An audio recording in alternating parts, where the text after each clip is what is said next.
you get immersed with things that you need but not necessarily want. And that's very important and helpful. Some people think it's just a hobby and it's not really for a career, but I would tell you that design is much deeper than what you think it is.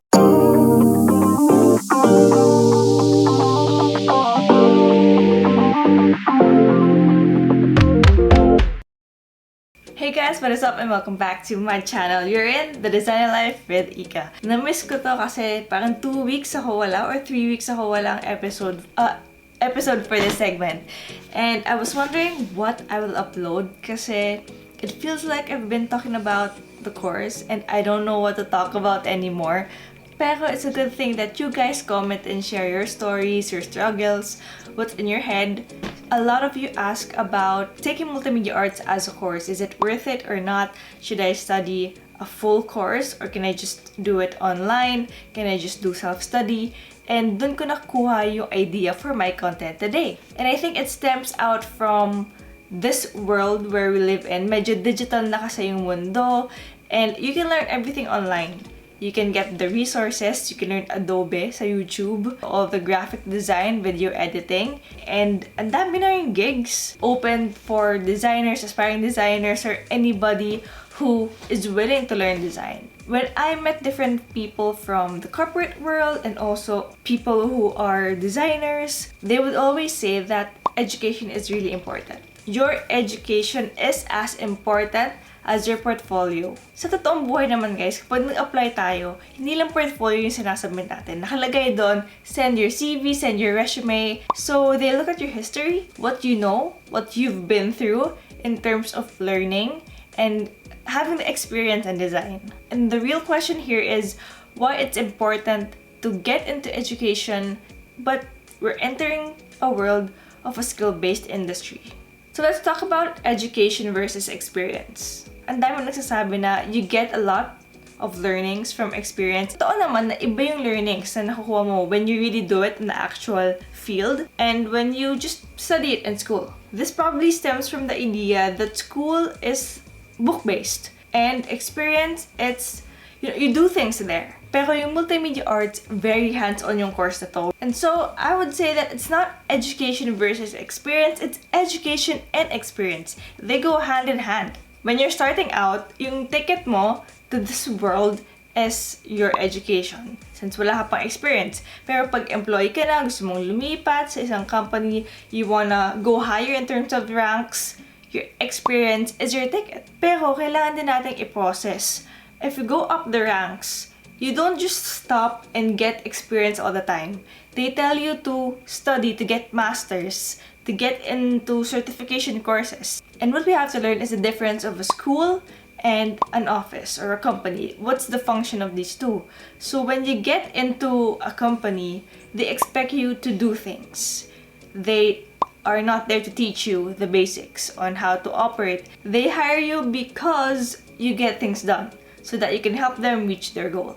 Sa school, when you enter a school, they don't expect you to know everything. Sometimes they don't even expect you to know things, diba? That's why they're there. Professors are there to teach you. They teach you the basics so that when you get hired, when you get into the real world, the working world, you know how to operate. They don't necessarily teach you, but they train you to be better. What do I mean by training and not teaching you? You know the basics from what you've studied in school, and then they will train you so that you can do better, so that you can really understand how it works in the industry. If you go higher up the ranks and you start saying, parang hindi ko na to gets, hindi ko na to alam. Maybe you have a different role, a role that requires more knowledge. They send you again back to school. Punta ka sa masters, punta ka sa ganitong school, mag-aaral ka. Because they don't have the time to teach you. That's the reality. So going back to the real question, is it worth it studying design? Yes, because it gives you the formal training that you need in order to function well, to be efficient, and to be effective. So I'm going to detail the reasons why it's worth it, what you get in formal training, how it affects you, your career throughout the years. So, medyo gusto ko lang isingit bago ako mag-start sa reasons. We all have a different timeline. Maybe your priority is different. Education will always be there. It will always be open to you. Get into education when you think it's the right time. May mga nag-aaral ng nasa 30s, nasa 40s. I'm not pushing everybody to go study na pagpatak ng ganitong age, dapat tapos na yung K-12, dapat nasa college na. You gotta thrive where you are and do well where you are. Okay, going back to our topic, yung reasons kung ano ang advantages and why is it worth it to study design. First one is structured learning. Have you ever tried studying something na self-learned lang? Ako, example ko, kahit hindi related to design, maybe a hobby, learning Korean. I've tried that and online lang talaga. Yung resources ko online. Hindi ko alam kung saan talaga ako magsisimula after the alphabet. Ano na? My resources just got all over the place. Kung saan-saan ko kasi siya kinuha kung ano-anong site. Tapos, iba-iba yung outline niya. And so, no matter how long I've been studying, hindi ako mausad. Wala. Nandun lang ako sa I can read, I can understand a little, but I can never really converse well. But when you get into education, they do that for you. They know where you should start, what you should do next, and where you will end up. Second reason is mandatory subjects. Kapag nasa-self-learning ka, minsan, ang research mo lang kung ano talaga yung gusto mong matutunan. Diba? Totoo naman yan eh. At saka yung knowledge natin on what we actually need, konti lang kasi hindi talaga natin alam yung totoong nangyayari sa industry. Sa university naman, you are forced to study subjects that you need but not necessarily want. You might not get why you're studying it, pero when you get to work, sasabihin mo, buti pinag-aralan namin yan. And you have no choice because some subjects have a prerequisite. For example, mayroon kang video class na nasa second year or third year. Kailangan mong kunin sa first year yung photography. Prerequisite yung photography sa video class. Hindi mo pwedeng kunin yung video nang hindi mo natatapos yung photo or hindi ka pumapasa doon. Another example, sa animation, kailangan mong pag-aralan yung traditional drawing.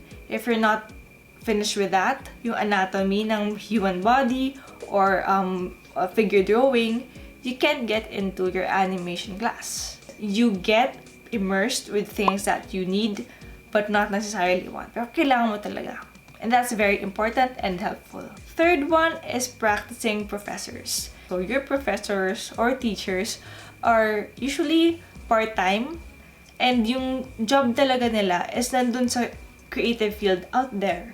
Sila talaga yung mga directors, traditional artists, animators, motion graphic artists sa malalaking company and matataas ang kanilang mga posisyon. So you really get first-hand information from them. They know what they're talking about and makikinig mo talaga kung ano yung kailangan mo.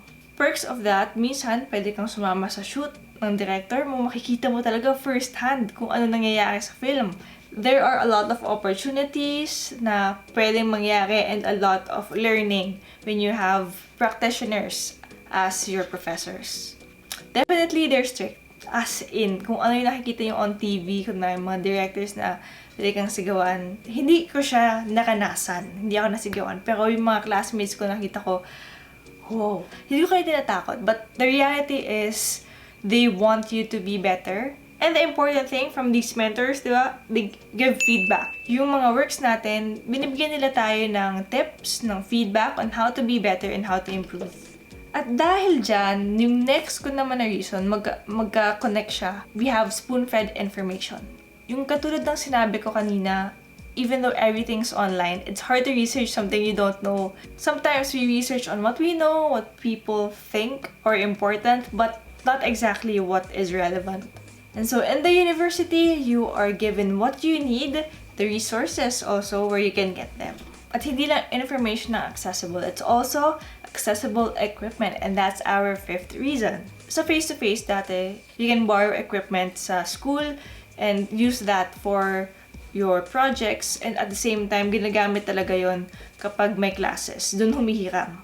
You also have your laboratories like the green screen room, yung computer labs, yung library pag kailangan, and other laboratories that are really needed kapag multimedia arts, yung mga photoshoot area nyo, diba?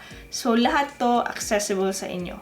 you also get to realize kung ano yung important na equipment or yung add-ons lang. At least yung decision-making mo better kasi nare-realize mo, ay ito pala yung mga kailangan kong equipment na bilhin.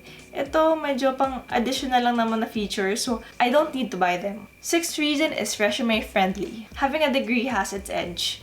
Hiring companies look at, of course, your educational background, and importante talaga yan sa kanila, lalo na kapag fresh grad ka.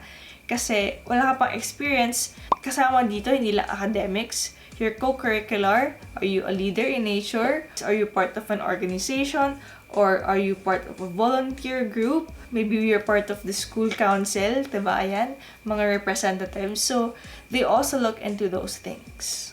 Hand in hand with your resume, hindi pwedeng mawala sa isang designer ang portfolio. So hindi lang siya resume, but you are portfolio ready. Dahil very hands-on ang MMA, yung projects na ginagawa nyo, you can put that sa portfolio, your plates, what they call plates, at meron talagang portfolio subject.